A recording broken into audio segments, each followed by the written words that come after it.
સરખેજના શાંતિપુરા વિસ્તારમાં ગોતીર્થ વિદ્યાપીઠ ખાતે વૈદિક હોળી પ્રગટાવવા માટેની તૈયારીઓ કરાઈ રહી છે। તમે તસવીરોમાં જોઈ શકો છો કે વૈદિક હોળી પ્રગટાવી અને વાતાવરણ શુદ્ધ કરવાના ઉદ્દેશ્ય સાથે દર વર્ષે અહીં આયોજન થાય છે। વૈદિક હોળીમાં અનેક વ્યંજનો, નાળિયેર, ગાયના છાણા, હવન કાષ્ટ, એલચી, જાવંત્રી, કમર કાકડી સહિતની વસ્તુઓથી તેને પ્રગટાવવામાં આવે છે। ગૌતીર્થ વિદ્યાપીઠના વિદ્યાર્થીઓ દ્વારા કેસુડાના ફૂલ, પાલક, હળદર, બીટ સહિતના તત્વોમાંથી નેચરલ રંગ તૈયાર કરવામાં આવે છે। આ રંગો શરીર પર લગાવવાથી કોઈપણ પ્રકારના રોગ થતા નથી।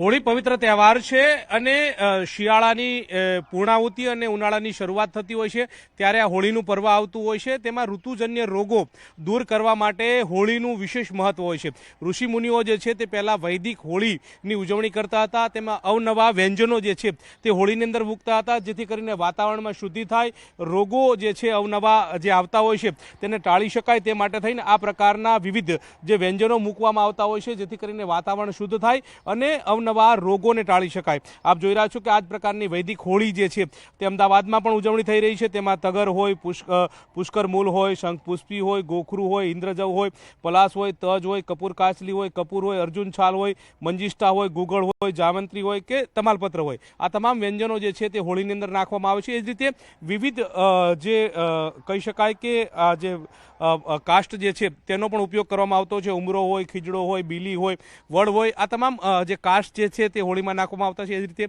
તમે જોઈ રહ્યા છો કે ગૌછાણાનો ઉપયોગ જે છે આ તે કરવામાં આવ્યો છે અને તેના કારણે આ હોળી જે છે તે તૈયાર કરવામાં આવી છે। આપણી સાથે કલ્પેશભાઈ છે જે હોળીનું સંચાલન કરી રહ્યા છે, તેમની સાથે વાત કરીશું કે આમ જોવા જઈએ તો એક બાદ એક જે ઋતુજન્ય રોગો ટાળવા માટે હોળીનું ખૂબ મહત્વ હોય છે।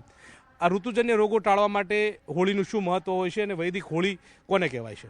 જી, આપ સૌને હોળીની ખૂબ શુભકામનાઓ। 2016થી ગોતીર્થ વિદ્યાપીઠ જે બંસી ગીર ગૌશાળાના સાનિધ્યમાં છે આવી રીતે વૈદિક હોળીનો કાર્યક્રમ એ કરી રહ્યો છે અને આ ઋતુ સંધિકાળ જે કહેવામાં આવે એ ઋતુ સંધિકાળની અંદર મનુષ્યની અંદર કફજન્ય રોગ ઉત્પન્ન થતા હોય છે તો એનાથી મુક્ત થવા માટે આપણા ઋષિમુનિએ ખૂબ સુંદર યજ્ઞ આપ્યો છે જેનાથી વાતાવરણની અંદર રહેલા જે બધા કફજન્ય જે બધા રોગ એટલે કે શત્રુ એટલે કે વિષાણુ આ બધા જે હોય છે એનો વિનાશ થાય। હરીશ શર્મા સાથે ગૌતમ શ્રીમાળી, ન્યૂઝ 18 ગુજરાતી, અમદાવાદ। કેમ્પસમાંથી પુષ્પ, વનસ્પતિ અને અલગ અલગ પ્રકારના છોડમાંથી ઉત્પન્ન થાય એવા પ્રાકૃતિક રંગોનું નિરાકરણ કર્યું છે અને એનું નિર્માણ કર્યું છે। આનો બેઝ જે છે લોટ છે, એટલે કદાચ તમારા બાળકના મોઢામાં પણ આ રંગ જાય તો પણ એ 100% સેફ છે અને આ રંગોથી જ્યારે એ લોકો રમશે ત્યારે એમની ત્વચાને નુકસાન થવાની વાત તો એકદમ દૂરની છે, એ બિલકુલ નહીં થાય, પરંતુ એમની ત્વચામાં ઓર વધારે નિખાર આવશે। કલાકાર વિક્રમ ઠાકોર નારાજ થયા। વિધાનસભામાં કલાકારોનું સન્માન કરાયું હતું।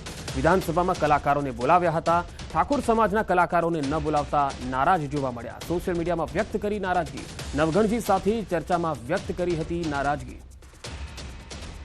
એવું લાગે અમારા કલાકારો ઠાકોર સમાજના કલાકારોની અવગણના થાય છે એ મેં જોયેલું છે સાહેબ।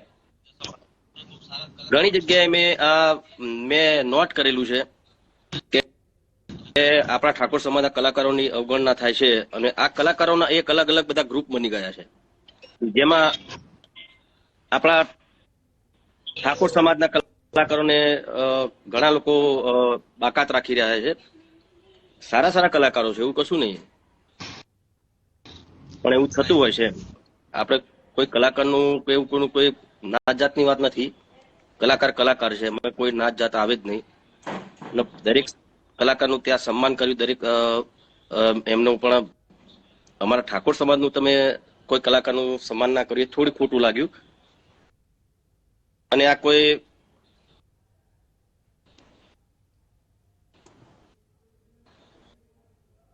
બીજી રીતે કોઈ નેતા નથી, હું અભિનેતા છું અને મને એટલા માટે જ ખોટું લાગ્યું કે મારા સમાજનો કોઈ કલાકારને તમે ના બોલાવ્યા।